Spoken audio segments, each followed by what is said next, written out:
Αγαπητοί φίλοι, καλησπέρα. Σε ένα διάλειμμα της εφημερίας, δράτω με τις ευκαιρίες να απαντήσω σε μια ομάδα ερωτημάτων σας, επιμόνων ερωτημάτων, σχετικά με το ποια είναι τα ύποπτα συμπτώματα στο στήθος. Πότε πρέπει να ανησυχήσουμε και πότε όχι.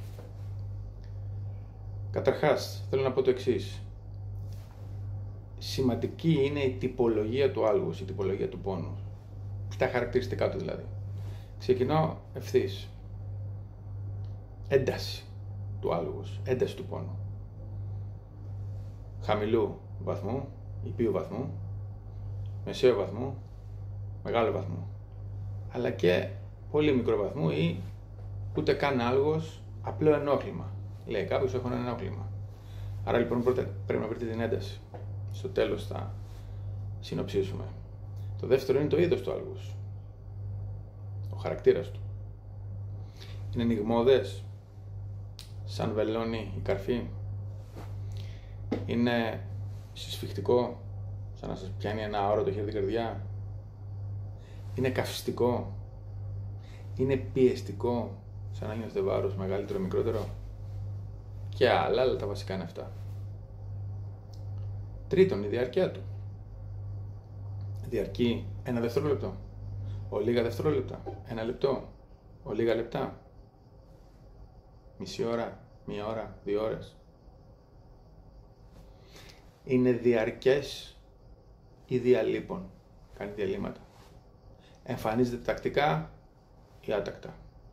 Και το τέταρτο στοιχείο, η αντανάκλαση.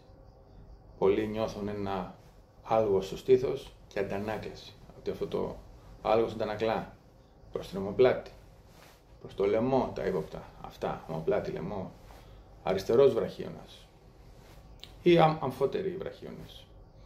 Και πολλές φορές προς το επιγάστριο. Τώρα θα μου πείτε, σας είπα χιλιάδες πληροφορίες, πότε να ανησυχήσετε και πότε να μην ανησυχήσετε. Σταχυολογώ περιληπτικά ποιος πόνος είναι να πάρετε άμεσα τηλέφωνο τον γιατρό σας και ποιος είναι να τον παρακολουθήσετε. Διότι όλοι οι πόνοι χρήζουν παρακολουθήσεως. Αλλά τον γιατρό σας θα τον πάρετε αμέσως όταν έχετε οποιοδήποτε πόνο και έχετε ιστορικό. Οι παράγοντες κινδύνου. Τους παράγοντες κινδύνου τους είπαμε. Κάπνισμα ή άτμισμα. Πάχος.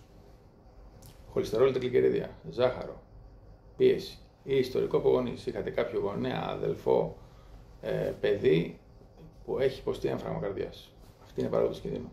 Όσο πιο πολλούς έχετε και όσο πιο μεγάλη ηλικία έχετε, το οποιοδήποτε άλγος μπορεί να είναι ύποπτο. Καλέστε τον γιατρό σας.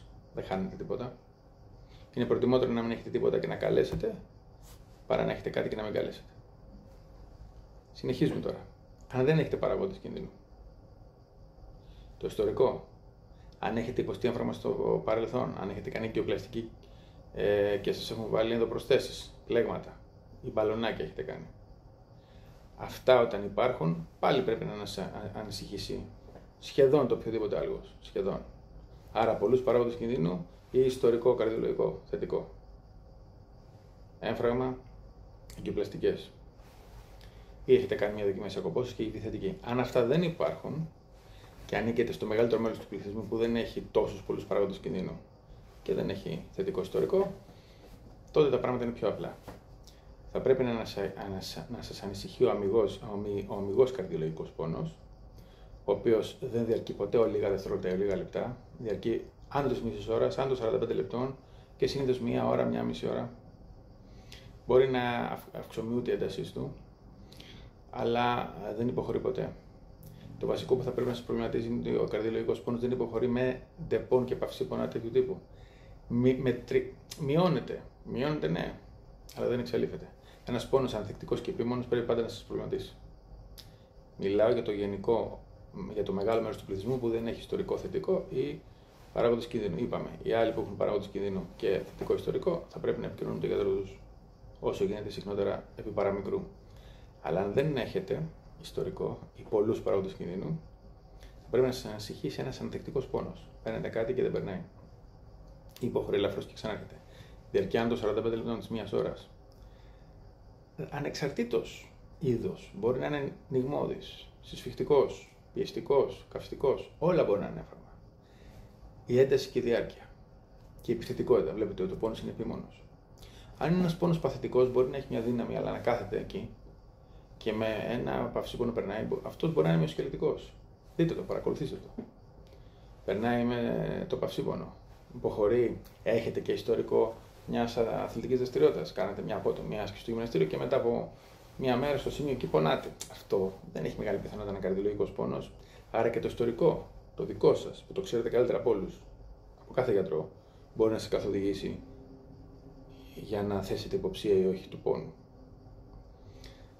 Ανεβαίνετε σε ένα μηχανάκι και έχετε πάθει μια ψήξη, είχατε ένα παράθυρο ανοιχτό στο αυτοκίνητο, ή ήσασταν στο κλιματιστικό από κάτω και ξυπνήσατε την άλλη μέρα και λες κάποιος σαν ένα μηχανδύρι.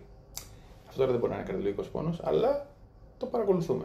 Είναι ένας πολλαπλός πόνος εκτεταμένος παντού που δεν εντοπίζεται κάπου, να το παρακολουθήσουμε. Δεν έχω παραγωγή κινδύνου, είπαμε, δεν έχω ιστορικό, έτσι, ανήκω στην πλειοψηφία του πληθυσμού.